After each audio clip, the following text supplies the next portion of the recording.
The clothes are kind of like the icing on the cake rather than the cake itself, because once you kind of do the work inside, the inner work, then everything else kind of like falls into place. And having the confidence to kind of wear what I do and not worry about what people think, that's taken years. That's not like happens overnight. And and to get to that point where you're kind of like, I want to wear this because I feel like it's me and I feel comfortable, then that's great.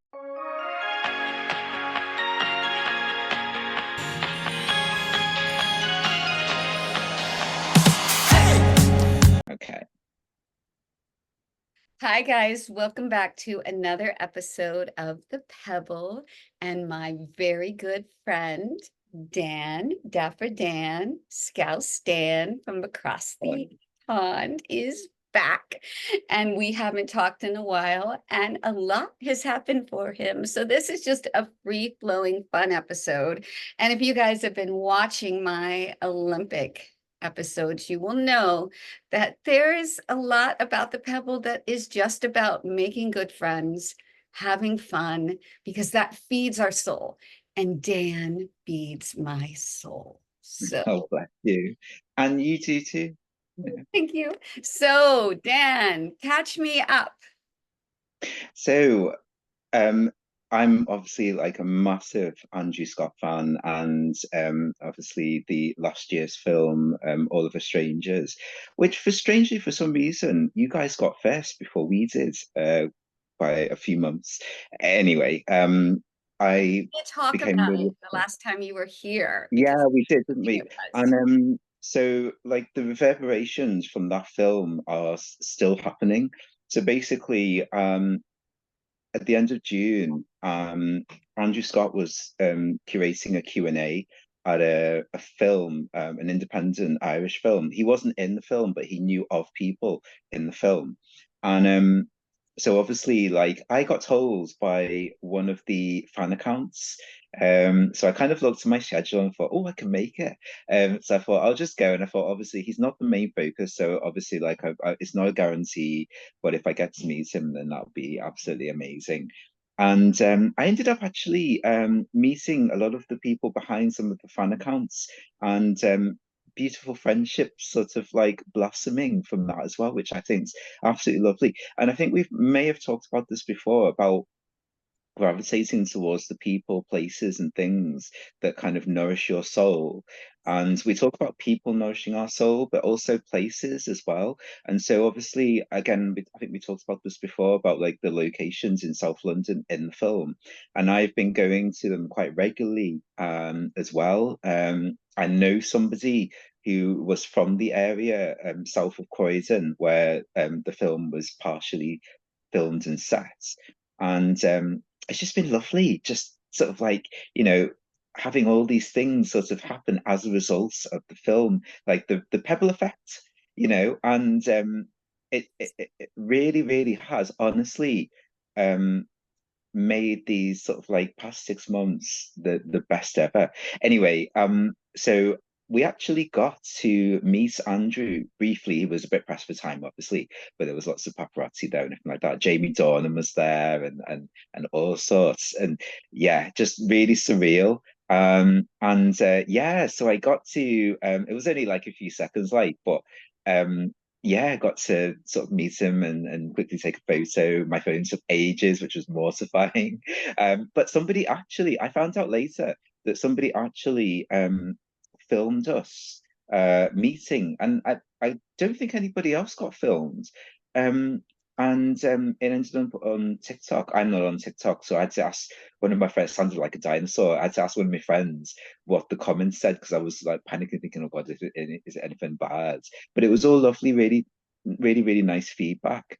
Um, but just getting to meet him, honestly, like so soon as well, which I hadn't expected, was just lovely and something that I will absolutely treasure. I really do wish, though, that I'd been into his stuff earlier because I could have, seen him on stage in the West End and all of that. But then again, sometimes these things happen when they're supposed to happen, and a lot of the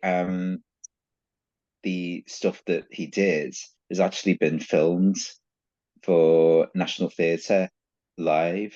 So at the moment, Present Laughter, which is currently in cinemas again. So I've been watching that. So yeah, really, really, really enjoying this sort of resurgence and sort of, all these things that have come after the film.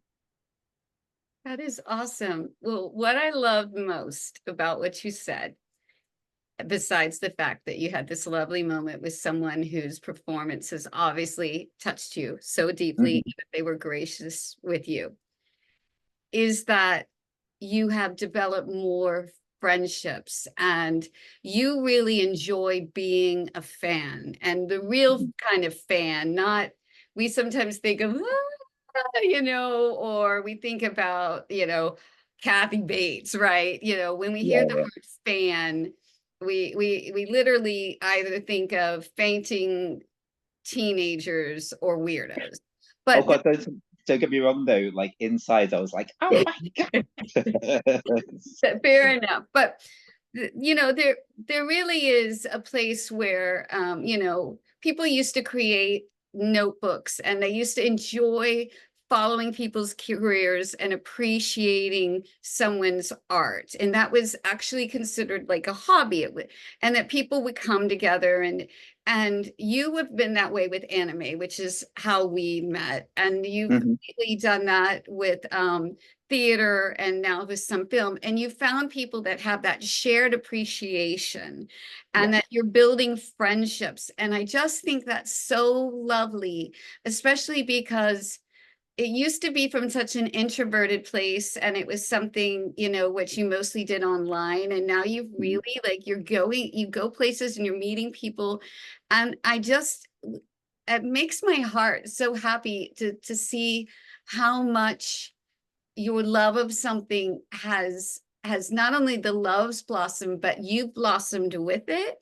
And Oh, that bless really you. is what, like, this is all about. Like, that's what I mean when I say that something that is beautiful to you and makes you happy makes you grow, and then everything grows with you. And that literally is what happened with you. Definitely. And just quickly to interject, but just with like feeling confidence and the fashion I and know, let's all take just a moment, sort of finding sort of admire things that that I feel sweater. comfortable in. Yeah, just feeling comfortable in, and also some lovely I know, that is vintage divine. I was going to give bargains. you a full fashion moment, and we're going to give you a Yeah. second to have like a full thrifting moment. But and yes, because I do think I want you to stand and show the sweater in a minute. But honestly, you have, and it happened before we met. It was developing before we met, I'm sure. But I know, and I think it's been like 3 years now that we've our friendship's been growing. I have seen you more and more just really like be, a bud to a bloom. Um, in front of my eyes. Except I don't like that in some ways, because then I don't want you to feel like then you overblow and it does all of the things that flowers do. Like, I think it's something that's going to stay. So I'm going to have to come with a better analogy. But Yeah. honestly, I just feel like the way you smile, and it's so much fuller. It's not quite so shy and deprecating, like that. You have just really come into your own, and you do more that allows yourself to stay with that person and be with that person, enjoy something together with that person. And I love seeing it. And that's why I love having you back again and again, because even as you've been on the show, like I like think about the first Pebble, which I think you were like my third or fourth guest on the first Yeah. season. I would love to see that and compare to this, because I think in so many ways you're not even the same person. And that was just like a little over a year ago, maybe a year and a half tops. And that's what this is about when you find those things that bring you joy. You're a joy-filled person, and a joy-filled person can't help but touch people around them. And not Yeah. everybody's going to receive it, or maybe they're not going to receive it right away, but does make a difference. Those are those circles that, and they affect it, whether you know that they did or not. You affect the people around you, affect the world around you in a positive way. And I just love that. I hope so, and I hope I'd like that to kind of like be my legacy, and try to. I mean, I'm not saying it's perfect every single day. I mean, I do have still have days where it's quite hard, and I kind of like find it really challenging sometimes to kind of give my all, and I kind of think, well, if I've only got 40% today, then that's all I've got to give. Then that's Um, 100%. Yeah, exactly. And that's my 100%. But luckily, those days are sort of getting fewer and far between, which is a lot better. So like I say, I'm still here, and like I said before, I'm sure I've said in like previous sorts of conversations, if a lot of this stuff, if it was happening to me, a few years ago, I probably wouldn't have been able to have handled it so well, So it doesn't really kind of like bear thinking about. But there's so many people out there right now who are, struggling with so many things, and they don't have necessarily the same kind of outlets as maybe I do, and my heart always goes out to people who feel like they can't sort of like carry on and stuff like that, and I try to sort of cling on to certain things that kind of bring me joy, and I think, well, I want to keep doing that. It doesn't matter if nobody else understands why I want to keep going back to Sanderstead. This really kind of like, to most people, is like a really nondescript suburb of Croydon in South London, and people are like, what's there, like, but to me it's kind of like, and this isn't a new thing either, to be honest with you. Like, I've always had like an interest in that sort of area anyway, and so it's not bad. So like when you were saying earlier about sort of like trends and stuff like that, it's not something that I've just jumped on. Right. That's something that's always kind of like been there. So it's kind of just building on something that I already had an interest in anyway. Just so happens that that happens to be the location, which is great because I think also certain areas, I'm sure you have it on your side of the pond as well, don't always have the best reputation, and it's nice to then be able to showcase an area, um, or a locality in a more positive way, and Yeah. show, and a lot of people in this country know like Croydon as being sort of quite grimy, quite sort of ghetto-ish in places, but the film is set in Sanderstead, which is to the south of the of the borough, and that's quite sort of affluent. It's completely different worlds, the north of the borough and the town. So, it shows that it's quite leafy, quite affluent, quite upwardly mobile.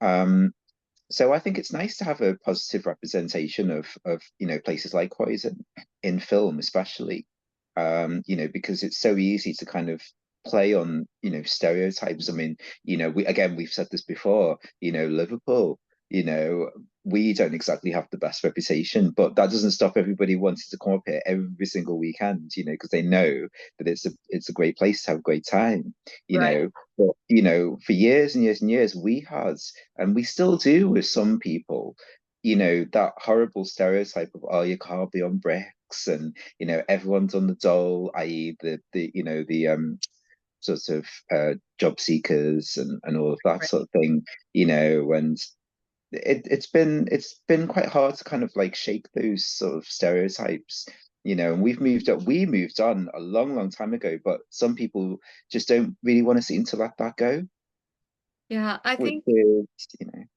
I think that's a really good point. I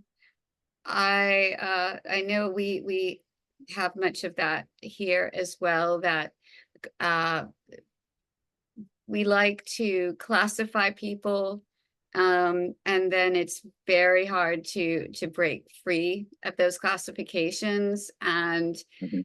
with little to no truth created it, and then they might be 30, 40 years old, and it's still people run around with those labels on them, and they say it takes something like 100 times to break a stereotype, and one time to reinforce it. So if it's Hmm. something that people already believe, they have to see something 100 times different before it changes their mind. But every time they see one thing that resembles what they think, you have to start over that 100 times. So Yeah, basically, it's unless you live amongst the people that you have a stereotype about, it's almost impossible to change it, because how often are you going to fight 100 to 1 ratio? And exactly. so that's why stereotypes are so pervasive and hard to break. Hmm. And that's another reason why, like, I really am trying to do this, is because, the only way, you don't fight darkness with darkness. You don't, fight Fight it hate. with light. Yeah, just with light. Exactly. It's positivity. It's like the concept of turn the other cheek, and whether, you believe in Jesus or not, it's the concept is actually a very proactive. It isn't passive. It's proactive. If you think about it, it's stopping the, eye for eye is constant, right? Everybody just Yeah, ends up without an eye, you know to stop it and say, I'm not going to continue the game. It's yeah, actually, but people don't think about it. They think, oh, you're just going to let him do that. Well, everybody just ends up beat up. Nobody wins that game. The person that says, nope, I am not going to play this game with you anymore. I am just done. I am going to give you love for every bit of hate you give me. I am turning it around, and I am just not engaging, or yeah. worse yet, I'm giving you love. That is actually power. That is strength. That is a proactive force that a lot of people misunderstand as being passive, and it's absolutely not. Hmm. And Or it's a weak thing. yeah, no, no. Yeah, To me, what's weakness is what do children do? Toddlers. A toddler hits another toddler, their intention is to hit them back.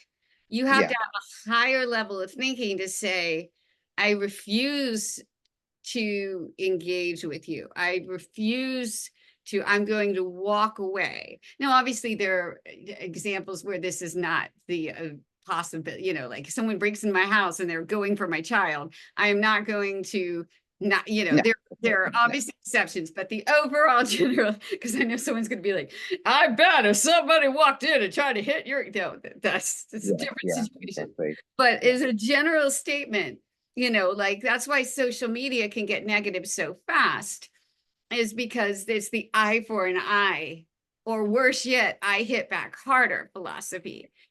But I think also, sorry to interrupt, but like, I think it's possible to have social media and not be dragged down in all of that. I mean, don't get me wrong. I mean, obviously, X, formerly Twitter, can be, quite a bit of a cesspool of, sort of depravity and all of that. But I think if you sidestep all of that and don't engage, that's not saying that you condone what people are sort of like doing, but it's just choosing not to sort of have that sort of negativity drag you down as well. I mean, like, it sounds really superficial, but like, I initially joined Twitter back then to sort of engage with like celebrities and people that I like and stuff like that.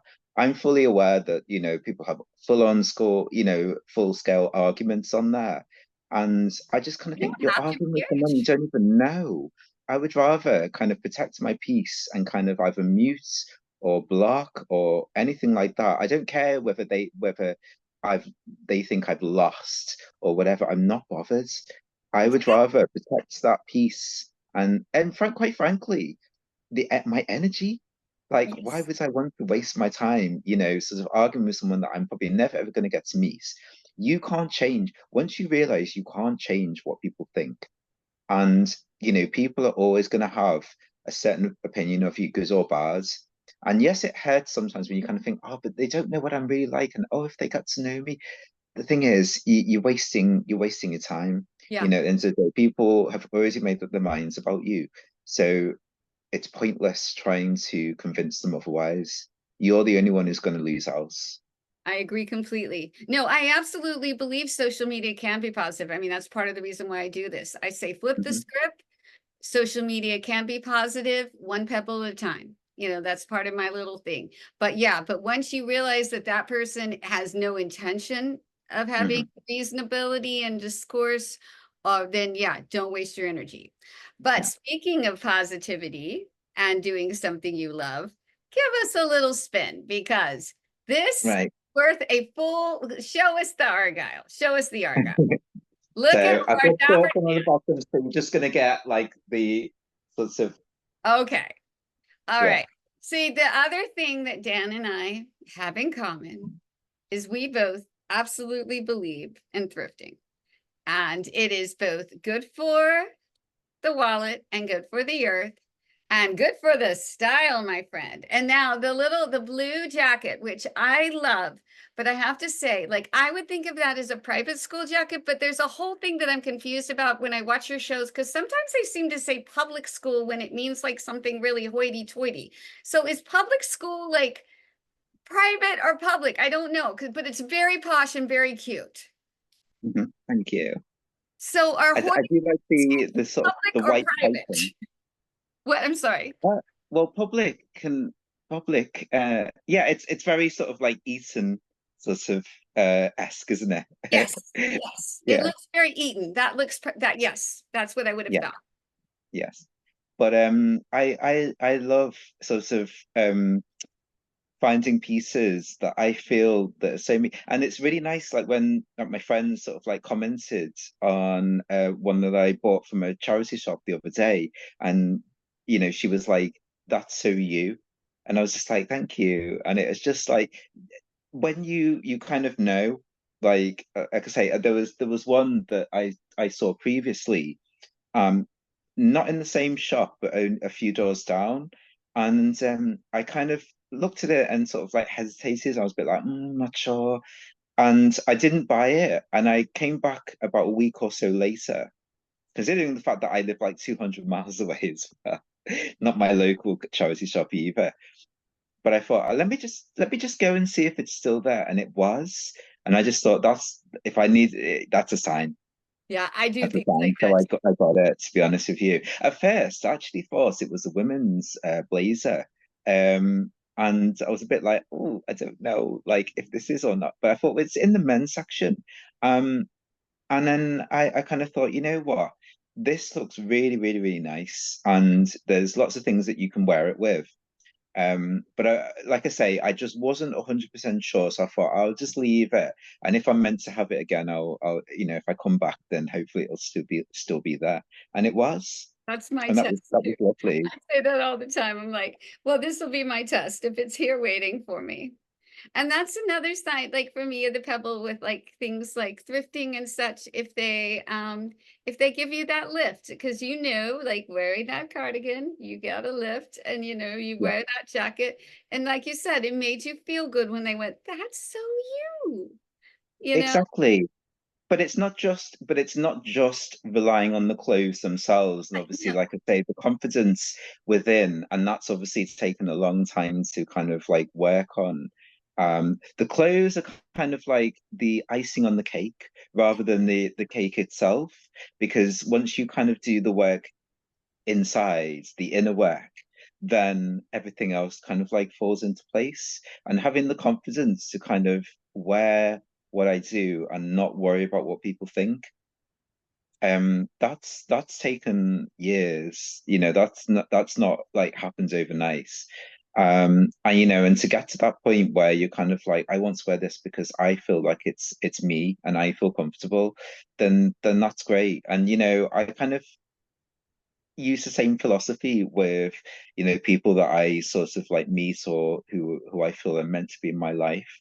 And anyone who doesn't kind of like fit with that, the trash will either take it itself out, or you'll kind of something will happen.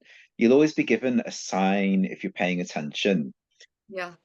as to why, they're not really meant to. Some people are only meant to be in your life for X amount of time anyway. It's not necessarily a failure on your part, and and things like that. I mean, I had someone recently, I mean, like I say, it's not the end of the world, I'm not crying about it, but who unfriended me for no reason whatsoever. But I was a bit like, okay, fine. It's, like I say, at the end of the day, it's social media. It's not serious. Right. I think that's At the end of the the way day, to and look it's at it. yeah, exactly. And I just think, what, that person, I didn't really haven't, we're not really like, you know, really chummy or anything like that. We knew of each other. And I kind of thought, well, I've not really done anything to him. I think if it had happened a few years ago, I would have been like, oh my God, what have I done? And something like that. But I didn't even feel the urge to sort of like message them. I'm just kind of like, yeah, okay, and that again is sort of growth, because the anxiety and the sort of what's the word? But just the sort of um questioning, Yeah. and it kind of wasn't there. I was kind of like, I wasn't really that as bothered as I would have been a few years ago.